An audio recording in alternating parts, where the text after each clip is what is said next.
Assalamualaikum warahmatullahi wabarakatuh. Bertemu lagi dengan Tetin Channel.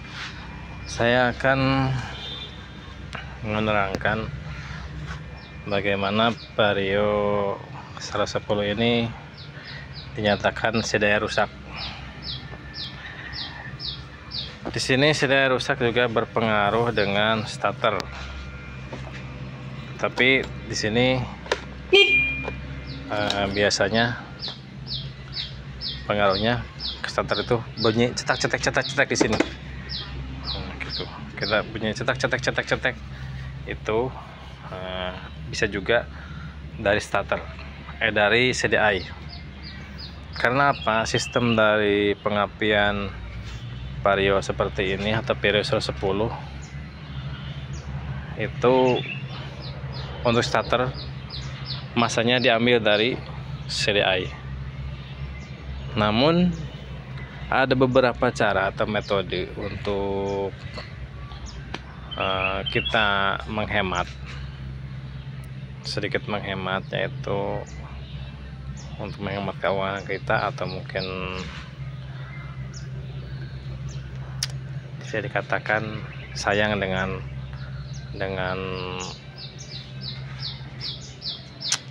CDI bawaan dari pabrikan motor seperti ini, mungkin dari baru,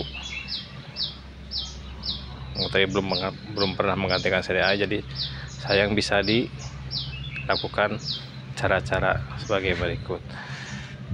Jadi untuk motor-motor seperti ini kan ini keluaran 2008, sekarang udah 2025, udah cukup lama ya. Jadi tapi untuk misalkan masih bisa dipakai atau masih sehat, masih seperti baru lah. Karena untuk kenyamanan kan ada di suspensi depan atau suspensi belakang. Kembali lagi ke CDI. Jadi untuk metode starter dari motor Vario 110 seperti ini, yaitu pengambilan massa dari CDI. Maka dari itu, untuk cara pertama, kita cek dulu, kita nyalakan dulu ini kontak. Maka di sini lampu indikator akan menyala, dan kita tes dulu ke klakson di sini. Nah, kita matikan lagi.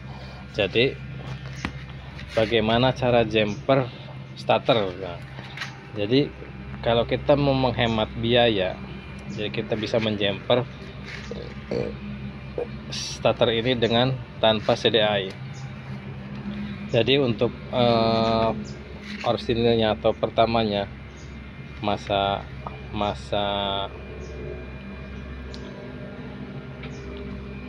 dari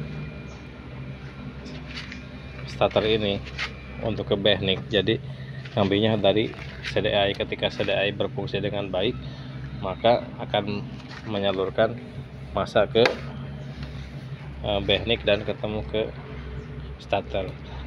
Tapi berhubung CDI ini bermasalah, tapi bukan bermasalah dengan pengapian, tapi dengan masalah dengan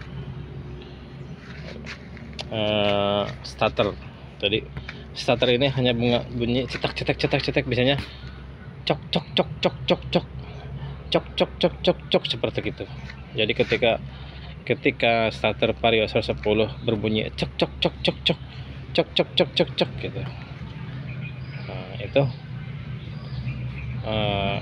maka yang bermasalah ada karena kurangnya massa ke Behnik. Maka kita bisa melakukan pembukaan di depan. Di sini kita bisa jumper. Di sini ada Behnik, Nah, dari Behnik itu ada saluran dari kabel. Sini ada kabel induk saluran yang ke Behnik. Kita potong satu dan satu jumper ke aki. Itu. Jadi dari aki langsung ke Behnik. Dan yang satu langsung ke massa gitu, massa aki.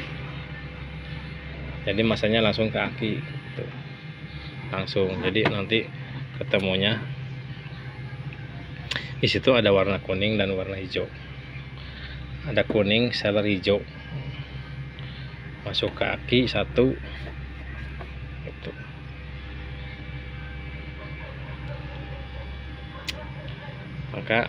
Maka itulah cara menjempernya. Jadi kita tidak perlu melakukan penggantian di CDI.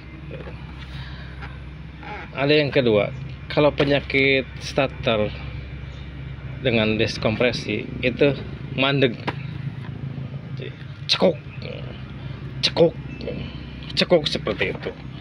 Jadi dia tidak, kadang-kadang cekuk seperti itu.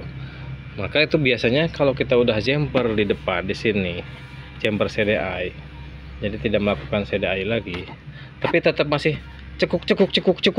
Nah, itu udah positif, itu dari deskompresi.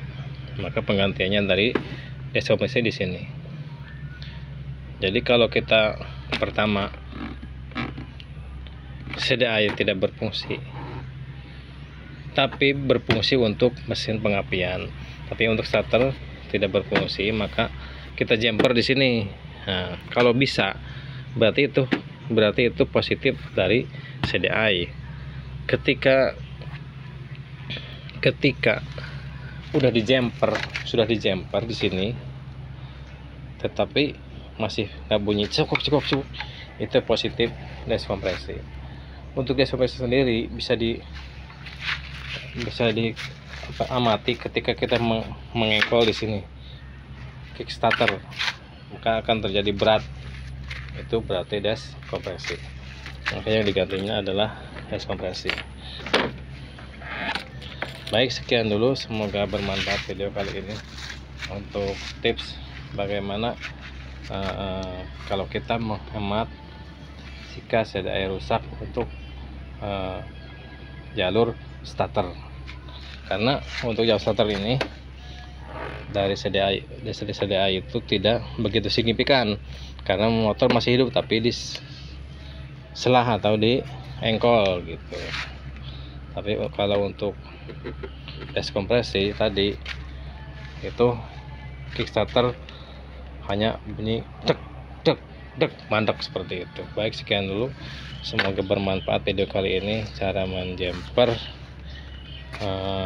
motor pada 110 ketika CDI rusak. Dalam artian CDI rusak ini masih bisa jalan tapi tidak bisa starter. Baik, sekian dulu untuk video kali ini, semoga bermanfaat bagi teman-teman semuanya. Penjelasan saya semoga dimengerti mana yang harus diganti. Jadi jangan nyampe kita udah mana penyakitnya, kita udah ganti aki, ganti kiprok, jadi buang uang gitu. Ketika CDI tidak berfungsi, kita bisa dijumper di sini dan 100% aman, tidak bermasalah untuk kelistrikan yang lainnya. Baik, sekian dulu, jangan lupa like dan subscribe untuk video ini, untuk channel ini. Semoga berkembang ke depannya, semoga bermanfaat. Baik, like dan subscribe untuk channel ini, semoga bermanfaat bagi teman-teman pemula semuanya. Kita bertemu di video berikutnya.